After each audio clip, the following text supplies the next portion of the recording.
If I could give you a piece of advice for today, it would probably be... live every day with purpose. If you want to take Liam Neeson's daughter, you fucking take her. There's only one you, so be the best version of you that you can be. Yeah, true. Did I get that right? Yeah. You don't know yourself, and I'm not even trying to make a joke here, this is genuinely true. When you don't have that kind of like knowledge of who you are through and through, because as you grow, things happen to you, you evolve mentally, physically, and you take those things on board and you become yourself. Yeah. When you know yourself. I do think that when you're less confident in who you are as a person, then things will affect you. There are some people in life that you can trust and rely on and are good people and will be good to you, and then there's some people that you can't trust or rely on, and therefore what you can do is learn to trust in yourself, and that's where confidence comes from. Prove yourself, try and think less, compare yourself less to others. Just be content. If you want to improve yourself, great, but don't feel like you have to. Just be content with who you are, because honestly, someone is going to love that stuff about you, not just your mum. Every single person in the world, even though there's millions of people in the world, every single person has their own certain thing that makes them attractive, whether it's like something, I don't know, some quirk about them, some unique thing. Is that thing that I had that made me so attracted to women, that thing that made me so excited to be alive, was one thing that was so special to me.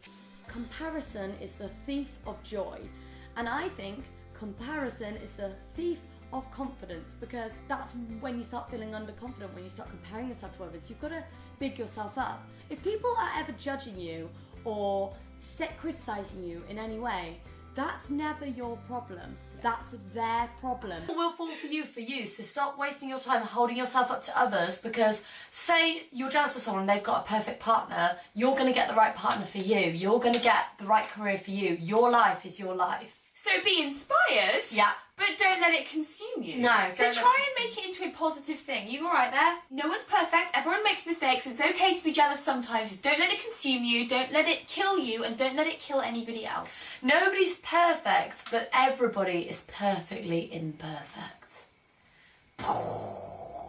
And also, if you have a bad day, don't beat yourself up too bad. No. You're allowed to have a bad day. You're allowed to have a bad week or whatever. You're allowed to have bad times and think, oh, I hate myself. But then you're also allowed to love yourself. Give yourself permission to tell yourself how great you are. If people are truly confident, they don't bring others down. Confidence is not, will they like me? Confidence is, I'll be fine if they don't. Exactly. Obsessive compulsive disorder pretty much ruined my life from the age of 15 to 19. I had counselling for it and therapy on and off for a period of 7 years, both one-to-one and group, and it's really, really shit. It's very, very difficult to control, but now it's not. I think from 16 to 19 I had the worst depression of my life, and it got so bad where you have terrible thoughts about ending your own life, and you might even try it, but I wouldn't recommend it, because genuinely I didn't think anything was going to get any better. I couldn't see a way out, because I didn't have the certainty, I didn't have the reassurance that everything was going to work out in my mind, but it genuinely did. And I'm not saying it's going to be easy for everybody, but things do fall into place, and the more that you understand about your condition, the more you can learn to live with it and try and work it for you.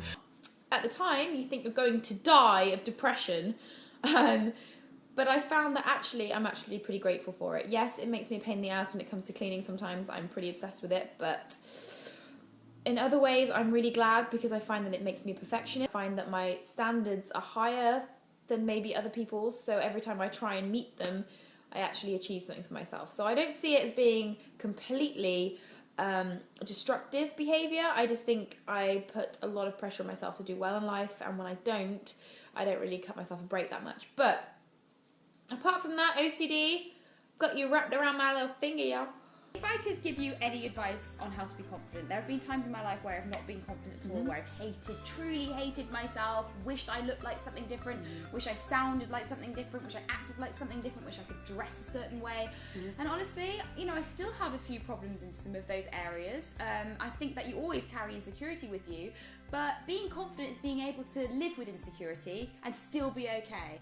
you need to be tested until you realise how much you can actually cope with. Like, I handled that. I could probably handle something a little bit worse if it happens. And I feel like that is just bad experiences leading to better things because I am more confident as a result. One of the most important things I think I've learned in life is that you should never be too scared to tell someone that you love them. Because it's always good to be honest, I find sometimes. I feel like it's very important if you have something good to try your best. Just try your best to make things work and don't become lazy. And, you know, you're not always going to agree. And if you do need to argue, then argue, but sort your shit out. Because if it's worth having, it's worth fighting for. All of your feelings of fear or shame will just dissipate into absolutely nothing, because when you see that person, you will know how everything you've been through in your life, the good times, the bad times, the scary times, the sad times, will have led you to that one moment, and you will thank the earth that you went through everything that you went through. In life, you will get shit handed to you on a plate, and it's up to you whether you use it to try and evolve or whether you just give up. And there have been times where I've certainly given up. You know what? Life throws you some crazy shit, and sometimes you just gotta throw some shit back. Austria, I realised life is just too short not to be doing what you love, and even though there's a risk of failure, that never stopped Sister Mary Clarence from turning that nun choir around, nor did it stop Laura Dix in every single one of her life endeavours, so... Chris Helbig once said, follow your fear, because if you do something you're fearful of and you do it, it makes you think, yes, I'm so powerful, I can do it. You've got to push your own boundaries, and that's how you learn to trust in yourself. You have. Be a problem. Just because you might not understand something doesn't mean that it's bad. Like there are so many people that don't understand gender identity, and you know what? I was one of them, and I think a lot of people would be first to say I didn't understand, and that is fine. But educate yourself and get on board, because this is the way of the world. Because people are people. You might not be able to see their soul, but that's the only thing that's actually important. Shit. You've got to really turn a blind eye to people who try and tell you that you're worthless, or make you feel ashamed of who you are based on the people that you fall in love with. It's ridiculous. Why on earth would you not be with someone who makes you happy? As long as you're good to people, as long as you're not horrible or outwardly discriminating to anybody, then love who you want to love, because life is just damn too short to give a shit and let anybody tell you what to do. When people fall in love, this is what I don't understand when it comes to prejudice or homophobia. How can you say that two people, whatever they look like, whatever they say they are or believe that they are, whatever, if you don't understand it, whatever, that's fine. But if they say that they are in love, like, why is that a problem? Yeah, and who are you to say it's a problem as well? But why would that ever be a problem? This is one thing I don't understand about homophobia. Why would two people in love, when love is one thing and they feel it, how is that offensive? How is that offensive? Like, there is so much hate in the world. Why would people being in love ever be insulting to someone? I don't understand. There will always be people in this world that try and put you down and try and tell you what you are, but don't listen to them, for God's sake, because anybody who makes it their life's work to hurt other people really needs a little bit of self-reflection. They need to be happier. They need to be happier. Sometimes later life, it's okay to just be and let things naturally progress. We live in a time where things are getting better. They are getting better. Don't panic. We're not going to suddenly regress. Don't overanalyze yourself. Just be for the time being and let everything else fall into place. Why rush it? Just be patient and don't be frightened, because I genuinely think that this world is becoming a more accepting place to live. It's honesty is the best policy. The fact is, I was not honest, you're right, and then we broke up for no reason, when really it could have all been resolved if I'd have just listened to you. Is that what you want me to say? Yes. Well, then I said it. That she's right. I don't admit that I'm wrong. I do have a barrier. Yeah. I could be, you know... Yeah. People worry about being seen as vulnerable, but me being more vulnerable and by putting my heart out there, it's helped our relationship. It actually... Write down your feelings or get them out to someone before you have an argument with someone. In a relationship, you're going to go through periods of time where you have loads and loads of sex and periods where you don't have as much.